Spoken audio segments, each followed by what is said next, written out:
Hello guys! Ngayon i-flex ko lang po sa inyo yung orchids na tanim ng mama ko. Ang ganda, ang daming bulak. Grabe. Oy. Oh, kahumot. Grabe ang bango. Oh, wow. Tignan nyo guys kung ano lang yung puno niya. Ayan oh. Dumikit lang siya sa fortune na halaman din. And then, ayan. Ayan lang yung mga puno niya.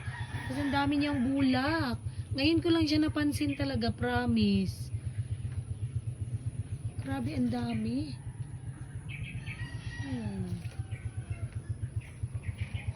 What a beautiful, beautiful bulaklak. Orchids. Ayan pa yung ibang orchids ni Mama. Ayan. Dati ang dami naming mga bulaklak ng orchids. Mahilig si Mama sa ganyan. Pero ngayon medyo busy na kasi siya.